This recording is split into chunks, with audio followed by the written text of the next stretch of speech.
वैक्रिकानन्तरं यदुपदिष्टं तस्य स्वरूप निर्धारणार्थम स्वामी निर्देशार्थम च आह। वैक्रिक के आगे जो उपदिष्ट है यानी औदारिक, वैक्रियक, और उसके आगे आहारक नाम का जो शरीर उपदिष्ट है, तस्य उसके स्वरूप का निर्धारण यानी निश्चय करने के लिए, और स्वामी निर्देशार्थम और स्वामी की जानकारी के लिए कहते हैं शुभम विशुद्धमव्याघाति चाहारकम प्रमत्त संयतस्यैव। शुभ कारणत्वात् शुभ व्यपदेशः। शुभ कर्मणः आहारक काय योगस्य कारणत्वात् शुभमिति उच्यते अन्यस्य प्राण व्यपदेशवत्। आहारक शरीर का कारण शुभ अर्थात पुण्य होता है, यानी पुण्य के परिणाम स्वरूप आहारक शरीर होता है, इसलिए उसको शुभ कहते हैं। यानी शुभ कर्म के अर्थात आहारक काय योग के कारण से होने के कारण शुभम इति उच्यते, शुभ इस प्रकार कहा जाता है। जैसे अन्न को प्राण बोलते हैं,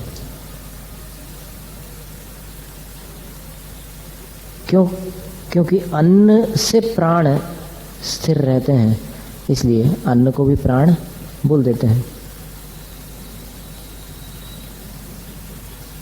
फिर विशुद्ध कार्यत्वात्, इसमें थोड़ा समझना पड़ेगा। ये जो पहली पंक्ति थी वो शुभ कारणत्वात् शुभ व्यपदेश, यहाँ पर ये वो वाला अर्थ नहीं लगाना, अर्थ ये लगाना कि शुभ का कारण होने से शुभ व्यपदेश है। शुभ का कारण कौन? आहारक शरीर। आहारक शरीर जो होता है वो अच्छे काम करता है, शुभ कार्य करता है, इसलिए शुभ कर्मण आहारक काय योगस्य कारणत्वात्, शुभ कार्य जो आहारक काय योग है उसका कारण होने से शुभमिति उच्यते। वो जो आहारक शरीर मुनि के मस्तक से निकलता है वो शुभ कहा जाता है। जैसे अन्यस्य प्राण व्यपदेशवत, अन्न जो है वो प्राण को कायम रखता है, इसलिए अन्न को प्राण बोलते हैं। वैसे आहारक शरीर शुभ कार्य करता है, इसलिए आहारक शरीर को शुभ कहते हैं। फिर आगे क्या कह रहे हैं? विशुद्ध कार्यत्वात् विशुद्ध व्यपदेश है। और विशुद्ध यानी पुण्य, उस पुण्य का कार्य होने से इसको विशुद्ध नाम दिया गया है। विशुद्धस्य पुण्य कर्मणः अशबलस्य निरवध्यस्य कार्यत्वात्। विशुद्ध जो पुण्य कर्म है, अशबल, शबल का अर्थ होता है चित कबरा, रंग बिरंगा। पुण्य जो है बिल्कुल स्वच्छ है, उसमें अलग अलग प्रकार के काले पीले रंग नहीं है, धब्बे नहीं है। तो शबल यानी धब्बे वाला और अशबल यानी स्वच्छ। निरवध्यस्य निर्दोष जो पुण्य कर्म है उसका कार्य होने से, पुण्य का कार्य कैसे होगा? पुण्य के उदय से होगा, इसलिए विशुद्धमिति उच्यते, विशुद्ध इस तरह कहा जाता है। तंतूनाम कार्पास व्यपदेशवत्, तंतुओं को कपास संज्ञा दी जाती है क्योंकि कपास का कार्य है तंतु। कपड़े जो है ना, बोले कि क्या है, बोले कॉटन है। तो कॉटन है, कॉटन तो अलग चीज़ होती है जो वहाँ से मिलता है बगीचे से या खेत से, लेकिन उसका कार्य होने से इस कार्य को भी कॉटन बोल देते हैं। जिसके कपड़े कॉटन के हो उसकी बात है, जिसके दूसरे हो तो फिर अलग बात है। तो तंतु नाम कार्पास व्यपदेशवत, जैसे तंतुओं को भी, कपड़ों को भी कपास नाम दिया जाता है, उसी प्रकार ये आहारक शरीर जो है वो पुण्य का फल है, इसलिए इसको भी विशुद्ध अर्थात पुण्य रूप कहा जाता है। मैंने दो बातें हो गई, शुभ और विशुद्ध। शुभ का अर्थ होता है इसका कार्य शुभ है, और विशुद्ध का अर्थ इसका कारण शुभ है, ऐसा है। उभय तो व्याघाताभावाद अव्याघाती, दोनों तरफ से व्याघात का अभाव होने के कारण अव्याघाती, आहारक शरीर अव्याघाती होता है। व्याघात यानी टक्कर, ये भी किसी को टक्कर नहीं मारता और कोई दूसरा भी इससे नहीं टकरा सकता, इसलिए अव्याघाती ये नाम हो गया। न हि आहारक शरीरेण अन्यस्य व्याघात नाप्यन्नेन आहारक कस्येति। आहारक शरीर द्वारा अन्य का व्याघात नहीं होता और अन्य द्वारा आहारक शरीर का व्याघात नहीं होता। तस्य प्रयोजन समुच्चयार्थ च शब्द क्रियते। आहारक शरीर का जो प्रयोजन है उसको इकट्ठा करने के लिए बहुत सारे काम होते हैं, उसको संग्रहित करने के लिए च ये बीच में शब्द दे दिए हैं। तद यथा वो इस प्रकार है। कदाचित लब्ध विशेष सद्भावा भावक ज्ञापनार्थम। किसी समय आहारक शरीर इस उद्देश्य से निकलता है कि मेरे पास कौन सी रिद्धियां हैं ये पता तो करूं। तो मुनि महाराज जब ध्यान में बैठे या फिर ऐसे सामान्य रूप से विचार कर रहे हैं कि मेरे पास कौन सी रिद्धियां हुई होंगी, तो उसी समय आहारक शरीर यहाँ से निकल करके पता लगा लेता है कि कौन सी रिद्धियां हैं और फिर जानकारी दे देता है। कदाचित किसी समय सूक्ष्म पदार्थ निर्धारणार्थम। कोई सूक्ष्म पदार्थ है शास्त्रों में, उसका निश्चय करने के लिए आहारक शरीर निकल पड़ता है। और कभी संयम परिपालनार्थम च। संयम की रक्षा कैसे हो इस बात को जानने के लिए भी आहारक शरीर निकल पड़ता है। आहारकमिति प्रागुक्तस्य प्रत्याम्नायः। पहले कहा गया है आहारक, तो पहले कहा हुआ जो आहारक है वो पहले कहे हुए के प्रत्याम्नाय माने उसकी पुनरावृत्ति जैसी है। यदा आहारक शरीरम निर्वर्तयितुम आरभते।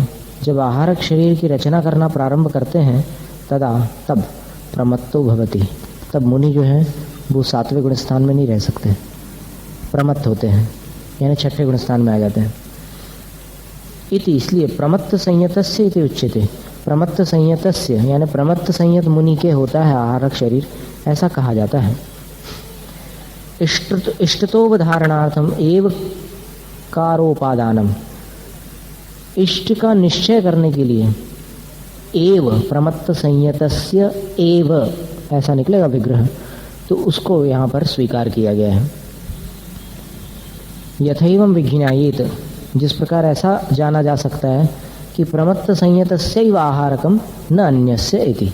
जिससे ये बात जानी जा सकती है कि प्रमत्त संयत मुनि के ही आहारक शरीर हो सकता है, अन्य किसी के भी नहीं। मैवम विज्ञाय। ऐसा नहीं समझ लेना कि प्रमत्त संयतस्य आहारकमेव इति। प्रमत्त संयत मुनि के पास आहारक ही शरीर होता है, ये ही जो है आहारक के साथ नहीं लगाना, ही प्रमत्त संयत के साथ लगाने का। माभूत औदारिक आदि निवृत्ति रीति। उससे फिर औदारिक आदि की निवृत्ति हो जाएगी, तो औदारिक के बिना कैसे मुनि पद रहेगा। तो औदारिक शरीर जरूरी है और फिर उसमें से फिर आहारक शरीर निकलता है मस्तक से। इसकी चर्चा कहीं दी है पहले। 5 प्रकार के शरीरों में कौन सा सूत्र है 5 शरीरों वाला?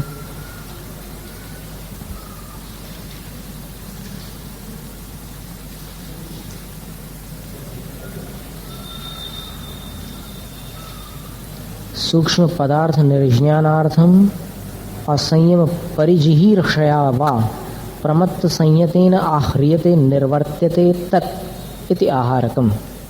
इतना ही दिया है कि सूक्ष्म पदार्थ की जानकारी के लिए और असंयम का परिहार करने की इच्छा से जो प्रमत्त संयत मुनि द्वारा आह्रियते रचा जाता है तत्, इसलिए आहारक शरीर कहलाता है। माने इसका खुलासा अन्य ग्रंथों में ऐसा मिलता है कि इधर मस्तक से प्रमत्त संयत मुनि के एक हाथ का एक मनुष्याकार प्रकट होता है जो शुभ लेशाओं वाला और स्वच्छ होता है। और फिर जो उनके अंदर में कोई भी शंका उत्पन्न हुई है, कोई जिज्ञासा हुई है कुछ जानने की कि संयम की रक्षा कहाँ जाने पर होगी, पूर्व दिशा में, पश्चिम दिशा में, किस दिशा में, तो उस जानकारी के समाधान प्राप्त करने के लिए यहाँ से वो आकार निकलता है। ये एक प्रकार का समुद्घात है, विक्रिया नहीं है, लेकिन एक प्रकार का समुद्घात है। एक ऐसे शरीर की रचना हो जाती है और वो शरीर यहाँ से ऐसे जाता है, चला जाता है, और फिर ढाई द्वीप में जहाँ कहीं भी कोई केवली, श्रुत केवली या रिद्धिधारी साधु कोई भी हो, तो उनके पास जाकर के समाधान लेकर वापस आ जाता है, पर वो जाता अनुश्रेणी से है, विश्रेणी गति नहीं होती आहारक शरीर की।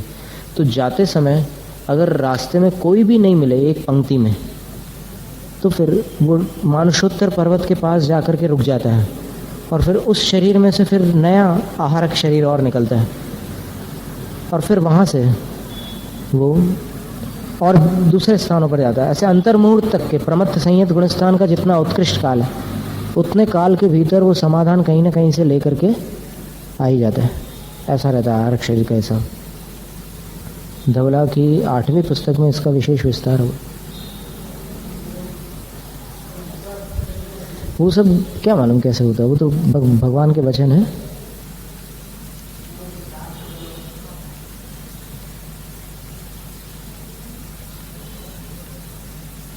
अव्याघाती है ना, टकराएगा नहीं। अब अगर वहाँ जाकर के फिर वापस लौटे तो फिर वो टकराना माना जाएगा ना। मानुषोत्तर पर्वत से ऐसे टकराया, फिर वापस लौट गए, तो वहाँ टकराए, वहाँ रुक जाएगा बस। मानुषोत्तर पर्वत के आगे जाना नहीं, और उसमें से फिर दूसरा आकार निकल करके फिर वो अपना काम करेगा, वो विलीन हो जाएगा वहीं। ऐसा तो अभी बहुत सारी बातें पूछना है, भगवान जब मिले तब देखते हैं।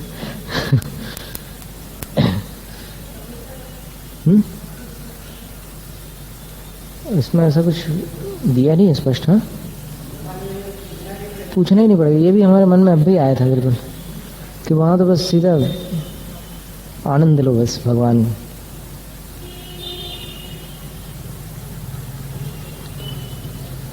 एवं विभक्तानि शरीराणि बिभ्रताम संसारिणाम।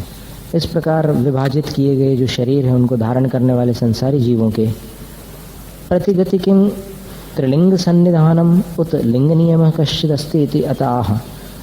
क्या हर गति में तीनों लिंगों का सन्निधान होता है, यानी स्त्रीलिंग, पुल्लिंग, नपुंसक लिंग चारों गतियों में हो सकते हैं, या फिर लिंग संबंधी कोई नियम होता है? तो अस्ति, आचार्य कहते हैं होता है। इति अतः, इसलिए यहाँ से सूत्र कह रहे हैं नारक सम्मूर्छिनो नपुंसकानि नारकाणि वक्ष्यन्ते। नारक जो है उनके बारे में नरकाणि वक्ष्यन्ते, नरकों के बारे में कहेंगे। नरकेषु भवा नारकाः, नरकों में पैदा होने वाले नारक हैं। सम्मूर्छनं सम्मूर्छः स येषाम् अस्ति ते सम्मूर्छिनः। सम्मूर्छन यानी सम्मूर्छः, चारों तरफ से परमाणुओं को ग्रहण करके शरीर रचना करना, वो जिनका जन्म होता है ते सम्मूर्छिन, वो सम्मूर्छिन जन्म कहलाते हैं। नारकाश्च सम्मूर्छिनश्च, नारक सम्मूर्छिन, द्वंद्व समास कर दिया, यानी ये दो प्रकार के प्राणी। चारित्र मोह विकल्प, चारित्र मोहनी कर्म, देखो मोहनी कर्म के 28 वेद हैं, 28 में से 3 दर्शन मोहनी है, 25 चारित्र मोहनी है। चारित्र मोहनी की 25 प्रकृतियों में 16 कषाय हैं और 9 कषाय हैं। तो उनमें जो विकल्प है 9 कषाय भेदस्य, तो 9 कषाय के जो भेद हैं, नपुंसक वेदस्य अशुभ नामनश, नपुंसक वेद नाम का कोई अशुभ कर्म है, उसके च उदयात न स्त्रियो न पुमांस इति नपुंसकानि भवन्ति। न स्त्री रूप हो जाता है वो, न पुरुष होता है, इसलिए नपुंसक होते हैं। कौन? तो नारक सम्मूर्छन नपुंसकान न्येवेति नियम। नारक और सम्मूर्छन जीव तो नियम से नपुंसक ही होते हैं। तत्र ही, क्योंकि वहाँ पर स्त्री पुंस विषय मनोज्ञ शब्द गंध रूप रस स्पर्श संबंध निमित्ता स्वल्पापि सुख मात्रा नास्ति। स्त्री पुरुष के विषय में होने वाले जो मनोज्ञ शब्द, मनोहर ध्वनियाँ, गंध, रूप, रस, स्पर्श से के संबंध का निमित्त रखने वाले सुख की मात्रा स्वल्पापि नास्ति, थोड़ी भी नहीं है नरकों में। इसलिए और सम्मूर्छन जीवों में भी नहीं है, ये बताना चाह रहे हैं। ठीक है, आगम वचन है, नरकों में तो नहीं है, ये बात तो स्पष्ट है, लेकिन यहाँ आगम का कथन है कि सम्मूर्छन जीवों में भी ये स्त्री पुरुष संबंधी सुख की मात्रा तनिक भी नहीं होती, इसलिए वो नपुंसक ही होते हैं। यद्देवम अवध्रियते अर्थादापन्नमेतद् दुक्तेभ्योऽन्ये संसारेण स्त्रीलिंगा इति यत्रात्यंतन नपुंसकलिंगस्याभावस तत्प्रतिपादनार्थमाह। यदि ऐसा निश्चय कर लेते हैं तो फिर अर्थात उसके अर्थ से माने पारिशेष्य न्याय से ऐसा निकल जाएगा, एतद उक्तेभ्योन्ये, ये जो दो कहे गए हैं जीव, नारक और सम्मूर्छन, इन जीवों से अन्य जितने जीव होंगे संसारी, त्रिलिंगा, 3 लिंग वाले हो जाएंगे। इसलिए जहाँ नपुंसक लिंग का अत्यंत अभाव होता है, यानी नपुंसक लिंग होता ही नहीं है, उनका प्रतिपादन करने के लिए अगला सूत्र कहते हैं न देवाहा, देव नपुंसक नहीं होते। स्त्रैणम पौंसनंच यत् निरतिशय सुखम, स्त्री और पुरुष संबंधी जो निरतिशय यानी एक समान सुख होता है, शुभ गति नामोदयापेक्षम, जो शुभ गति नाम कर्म के उदय की अपेक्षा रखने वाला होता है, तद देवा अनुभवंती, उसका अनुभव देव करते हैं। इति, इसलिए नतेषु नपुंसकानि संति, उनमें नपुंसक नहीं हो सकते। अथेतरेकीय लिंगा इत्यतः, फिर बाकी जो बच गए तिर्यंच और मनुष्य, उनमें कितने लिंग हो सकते हैं, कितने लिंग वाले हो सकते हैं वो? तो आचार्य कहते हैं शेषास त्रिवेदाः, बाकी बच गए वो सब 3 वेद वाले होते हैं। त्रयो वेदा येषां ते त्रिवेदा, 3 वेद हैं जिनके वो त्रिवेद कहलाते हैं। कि पुनः वेद ते वेदा, वे वेद कौन से हैं? स्त्रीत्वम पुंसत्वम नपुंसकत्वम इति, स्त्रीपना, पुरुषपना और नपुंसकपना, इस प्रकार 3। कथं तेषां सिद्धि, उनकी सिद्धि कैसे हो सकती है? तो कहते हैं वेद्यते इति वेदः, वेदन जिसका किया जाता है वो वेद कहलाता है। लिंगम इत्यर्थ, उसको लिंग कहते हैं। तद द्विविधम, वो 2 प्रकार का है। द्रव्यलिंगम भावलिंगम चेति, द्रव्यलिंग और भावलिंग। द्रव्यलिंगम, द्रव्यलिंग क्या है? योनि मेहन आदि नाम कर्मोदय निर्वर्तितम, योनि मेहन आदि जो नाम कर्म के उदय से रचित शरीर की आकृतियां हैं वो। नो कषायोदयापादित वृत्ति भावलिंगम, नो कषाय के उदय से आपादित वृत्ति, प्राप्त होने वाली वृत्ति या प्रवृत्ति भावात्मक, वो भावलिंग है। स्त्री वेदोदयात स्त्यायत्यस्यां गर्भ इति, स्त्री, स्त्री वेद के उदय से जो स्त्यायति अस्यां गर्भ, इसमें गर्भ को रखती है, सुरक्षित करती है, वो स्त्री कहलाती है। शब्द की व्युत्पत्ति है, क्योंकि देवों में तो कुछ होता नहीं ऐसा, लेकिन फिर भी शब्द इस प्रकार से बन गया, स्त्री शब्द, यानी जिसमें गर्भ धारण की क्षमता रहती है उसको स्त्री कहते हैं शब्द की अपेक्षा से। पुंवेदोयात सूते जनयति अपत्यमिति पुमान, पुरुष वेद के उदय से जो लड़का पैदा करता है वो पुमान पुरुष कहलाता है। ये भी शब्द की व्युत्पत्ति मात्र है, क्योंकि देवों के यहाँ कोई बाल बच्चे नहीं होते। यद्यपि अंबिका का चिन्ह माना जाता है कि एक बच्चे को पास में रखी है जो देवी, सो अंबिका है, ये एक चिन्ह रहता है, लेकिन देवगति में संतान उत्पत्ति वाली स्थिति औदारिक शरीर के अभाव में बनती नहीं। नपुंसक वेदोदयात, नपुंसक वेद के उदय से, तदुभय शक्ति विकलम, इन दोनों प्रकार की शक्तियों से रहित नपुंसकम। रूढ़ी शब्दाश्चैत, ये शब्द जो है रूढ़ी शब्द है। रूढ़िशुच क्रिया व्युत्पत्त्यर्थ है, व्युत्पत्त्यर्थ क्या लिखा है? नहीं, व्युत्पत्त्यर्थैव, ठीक है। रूढ़ी में और क्रिया, क्रिया व्युत्पत्ति एक साथ है या क्रिया अलग है?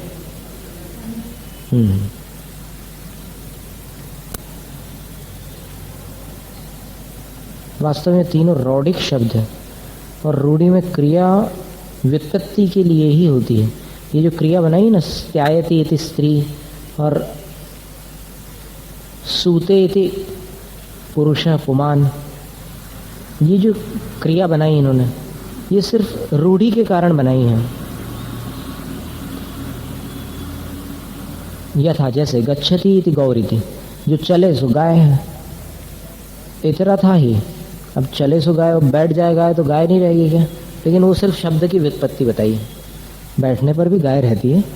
वैसे ही देवों में भी स्त्री और पुरुष होते हैं इतरता ही, क्योंकि अन्यथा ऐसा नहीं मानने पर गर्भ धारणादिक क्रिया प्राधान्य, गर्भ धारण आदि की जो क्रिया है उसकी प्रधानता अगर ले लें तो बाल वृद्धानाम तिर्यंग मनुष्याणाम, बच्चे और वृद्ध जो तिर्यंच और मनुष्य हैं, और देवानाम और देवलोग जो हैं उनमें कार्मण काय योगस्थानाम, अथवा जो कार्मण काय योग में स्थित हैं उनमें तदभावात इन क्रियाओं का अभाव होता है, और अभाव होने के कारण स्त्रीत्वादि व्यपदेशो न स्यात्, स्त्रीवेद आदि का अभाव हो जाएगा, बनेगा नहीं वहाँ पर।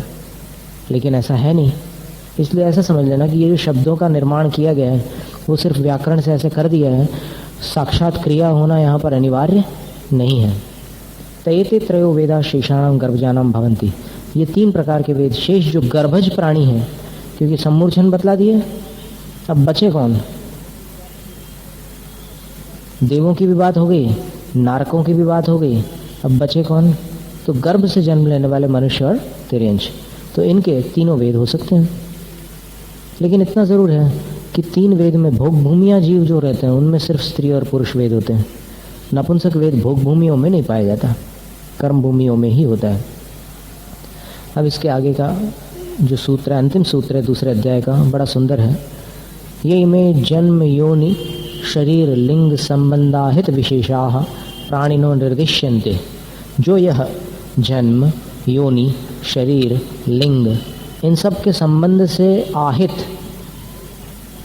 तन्मय विशेषाः भेद वाले प्राणी निर्दिश्यन्ते निर्दिष्ट किए जाते हैं, देवादयो देव आदि, वे विचित्र धर्माधर्म वशीकृताश, अनेक प्रकार के पुण्य और पाप के वशीभूत होते हैं, और चतस्रिषु गतिषु 4 गतियों में शरीराणि धारयन्तस, शरीरों को धारण करते हुए, ते किंग वे क्या, यथाकाल उपभुक्तायुषो, यथाकाल आयु का उपभोग करके, मूर्तन्तराणि आस्कंदन्ति अन्य शरीरों को प्राप्त करते हैं, उत अथवा अयथाकालम अपि इति यथाह, या अयथाकाल भी आयु का उपभोग करके नए शरीरों को प्राप्त होते हैं। आगे इन शंका समझ में, ये सारे जीव जब नए शरीरों को धारण करते हैं तो यथाकाल आयु को भोग करके जाते हैं या फिर अयथाकाल जाते हैं? तो उसका समाधान करने के लिए अगला सूत्र है, औपपादिक चर्मोत्तम देहा संख्ये वर्षायुषो नपवर्त्यायुषः। औपपादिका व्याख्याता देव नारका, औपपादिक का अर्थ देव और नारक। फिर चरम शब्द अंत्यवाची, चरम का मतलब अंतिम, उत्तम उत्कृष्ट, उत्तम का अर्थ उत्कृष्ट होता है, चर्मो उत्तमो देहो ये शांति चर्मोत्तम देह, चरम और उत्तम शरीर वाले चर्मोत्तम देह कहलाते हैं। परीत संसारास, जो परीत संसार माने संसार के बिल्कुल पार लगने वाले हैं, ऐसे तज्जन्म निर्वाण आरहा इत्यर्थ है, उसी जन्म से निर्वाण के योग्य हैं, ये इसका अर्थ हो गया। असंख्येयमतीत संख्यानम उपमा प्रमाणेन पल्यादिना गम्यम आयुर्येषां तय में असंख्य वर्षायुषास, असंख्य वर्षायुषस, असंख्येयम अतीत संख्यानम, असंख्य का मतलब क्या है? ये संख्या से परे हैं। उपमा प्रमाणेन, जिनको उपमा के प्रमाण द्वारा, पल्यादिना पल्य आदि द्वारा, गम्यम आयुर्येषां तय, जिनकी आयु पल्य आदि में मापी जाती है, और कोई गिनती का साधन नहीं है कि इतने वर्षों की आयु है, इतने समय की आयु, पल्यों में चलती जिनकी आयु, वे असंख्य वर्षायुष कहलाते हैं। तिर्यंग मनुष्य, वो तिर्यंच और मनुष्य दोनों होते हैं। उत्तर कुरुवादिषु प्रसूता, उत्तर कुरु देव कुरु आदि भोग भूमियों में जिनका जन्म हुआ है वे। तो क्या हुआ? औपपादिक, औपपादिक का मतलब देव नारक। फिर चर्मोत्तम देह माने उसी भव से मोक्ष के योग्य, और फिर असंख्य वर्षायु माने भोग भूमि में उत्पन्न होने वाले मनुष्य और तिर्यंच। औपपादिकाश्च चर्मोत्तम देहाश्च असंख्ये वर्षायुषश्च, औपपादिक चर्मोत्तम देहा संख्ये वर्षायुषः, ये समास कर दिया, द्वंद्व समास। बाह्यस्योपघात निमित्तस्य विशेषस्त्रादेः सति सन्निधाने ह्रस्वं भवति इति अपवर्त्यम, जो बाह्य उपघात के निमित्त भूत विष और शस्त्र आदि का सन्निधान होने पर ह्रस्वम भवति घट जाती है, उस आयु को अपवर्त्यायुष कहते हैं। अपवर्त्यम आयुर्येषां ते इमे अपवर्त्यायुष, जिनकी आयु ऐसे जहर आदि के माध्यम से घट जाए, नष्ट हो जाए, तो वो अपवर्त्यायुष कहलाते हैं। न अपवर्त्यायुष अनपवर्त्यायुष। लेकिन इस सूत्र में क्या बतलाना चाह रहे हैं कि जिनकी आयु नहीं घटती वो कौन? अनपवर्त्यायुष। न येषाम औपादिकादीनाम बाह्य निमित्त वशात आयुरपवर्त्यते। इन औपादिक आदिक जो जीव हैं संसार के, उनके बाह्य निमित्त के प्रभाव से आयु अपवर्तित नहीं होती। इत्ययं नियमः, ऐसा ये नियम बन गया। इतरेषाम नियमः, बाकी जीवों के लिए नियम नहीं रहा। उनकी आयु अपवर्तित हो भी सकती है, न भी हो, लेकिन इन जीवों के लिए नियम से आयु अपवर्तित नहीं होगी। चर्मस्य देहस्य उत्कृष्टत्व प्रदर्शनार्थम उत्तम ग्रहणम नार्थांतर विशेषोस्ति। चर्म देह में जो उत्कृष्टता होती है उसको दर्शाने के लिए यहाँ पर उत्तम शब्द का ग्रहण किया गया है। कोई दूसरा अर्थ बतलाने के लिए नहीं, कोई और दूसरा भेद मत निकालना उसमें से। चर्म देहा इति वा पाठ, और चर्म देह ऐसा भी पाठ उस समय 5वीं शताब्दी में उपलब्ध था। इसलिए आचार्य पूज्यपाद स्वामी लिख दिया कि चर्मोत्तम देहा की तो हमने टीका कर दी है, लेकिन चर्म देहा ऐसा भी पाठ कहीं किसी शास्त्र भंडार में उपलब्ध है। इति तत्वार्थ वृत्तौ सर्वार्थ सिद्धि संघनिकायाम द्वितीय अध्याय। इस प्रकार तत्वार्थ वृत्ति जो कि सर्वार्थ सिद्धि नाम को प्राप्त है, उसका दूसरा अध्याय यहाँ पर पूर्ण होता है। कोई अंतर नहीं है। चर्मस्य देहस्य उत्कृष्टत्व प्रदर्शनार्थम, चर्म शरीर उत्कृष्ट होता है, इसको दर्शाने के लिए चर्मोत्तम कह दिया है। अब इसमें इन्होंने ऐसा कुछ भी नहीं लिखा कि चर्मोत्तम यानी तीर्थंकर या जो भी तद्भव मोक्षगामी बलराम आदि हैं वो, ऐसा इसमें टीका में कहीं नहीं लिखा सर्वार्थ सिद्धि में।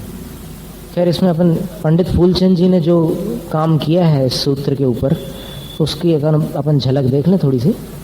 जो ये देवादिक प्राणी हैं, जन्म, योनि, शरीर और लिंग के संबंध से अनेक प्रकार के बतलाए हैं, वे विचित्र पुण्य और पाप के वशीभूत होकर चारों गतियों में शरीर को धारण करते हुए यथाकाल आयु को भोग कर अन्य शरीर को धारण करते हैं, या अब ये आगे ये वाली लाइन पर ध्यान दीजिएगा, मिल गई सूत्र के ऊपर। सूत्र का जो अर्थ है ना हिंदी में, उसके ऊपर देखो, सूत्र का अर्थ, विशेषार्थ नहीं, मिला जो मोटे काले अक्षरों में है 53वें सूत्र का अर्थ, उसके ऊपर देखो क्या लिखा है, जो ये देवादिक प्राणी। मिल गया?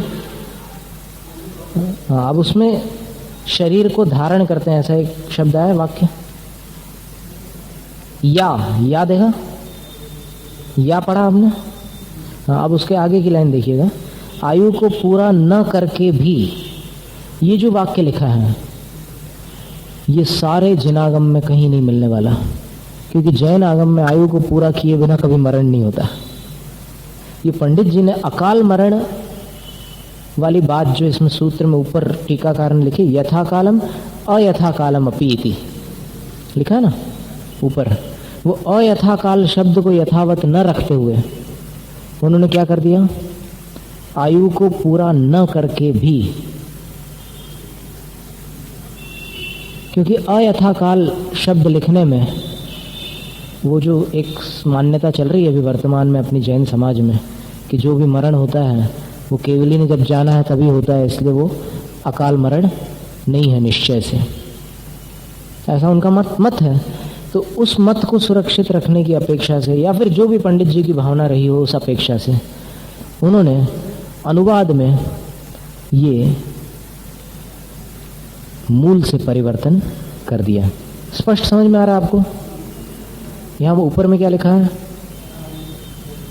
आह लिखा है एक आखिरी शब्द सूत्र के ऊपर। आह के पहले वाला शब्द देख लो, उता यथा कालम अपि इति आह इति अतः। उत अलग निकलेगा, फिर अयथा कालम ये एक शब्द निकलेगा, फिर अपि निकलेगा, फिर इति निकलेगा, फिर अतः निकलेगा। आया समझ में? तो अयथाकाल जो शब्द था उसको नीचे में अनुवाद में न लिख करके उन्होंने क्या लिख दिया, आयु को पूरा न करके भी। अब ये बात वास्तव में विचारणीय है कि इतने बड़े विद्वान, हिंदुस्तान में प्रथम श्रेणी के विद्वान थे, लेकिन एक बस